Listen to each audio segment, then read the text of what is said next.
God of War Ragnarok has launched in PC a couple of days in, and I've been playing and benchmarking the performance. And I'm happy to report that the initial few hours of the gameplay has run with zero issues and the frame rates have been amazingly stable throughout.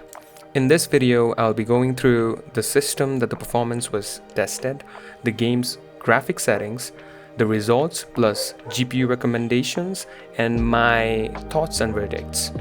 Hello and welcome to the Game Insights. And before getting into the game's performance, the system used for this particular performance test was RTX 3080 with 10 gigs of memory, 24 gigs of DDR4 memory, and Ryzen 7 5800X. And all the graphic testing has either been done in 1440p native resolution or DLSS quality preset. If you want to get into the test results and GPU recommendations, they are in the later section of this video. So with that said, I love the game settings.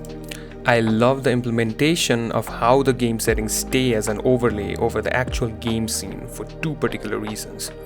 For the first part, you're able to see the graphic preset making changes in real time as the settings page stays as an overlay.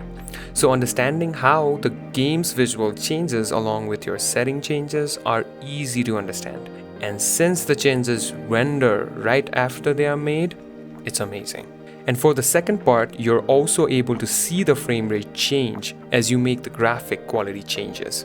Although I highly recommend that you see the frame rates changing in game rather than just through the settings overlay, because for my system in particular, the frame rates always stayed below 100 FPS, even though in-game the frame rates would easily exceed it. On the actual performance test, on each step down from ultra to high, high to medium, and medium to low, I was able to see frame increment by an average of 17%. So you can expect about 15% on an average on every GPU. And enabling DLSS has added 20% more frames to the native resolution. So any RTX GPU from NVIDIA should comfortably run the game over 30 FPS in 1440p.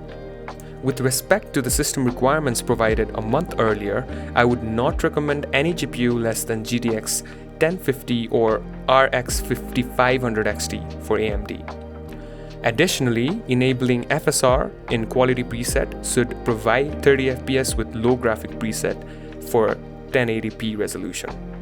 And for better performance on medium and high quality preset, I would recommend at least RTX 2060 or GTX 1070 for NVIDIA and RX 6600 or RX 5700 for AMD, which should give out 60 plus FPS with FSR or DLSS enabled.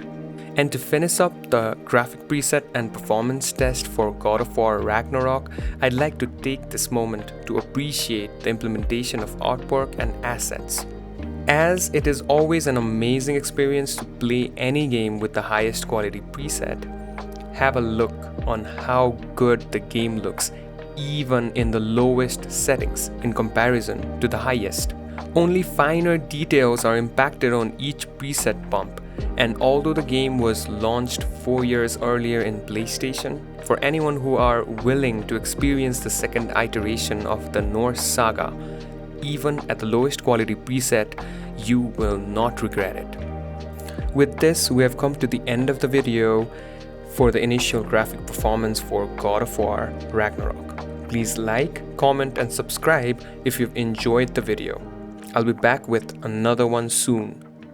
Till then, bye-bye now.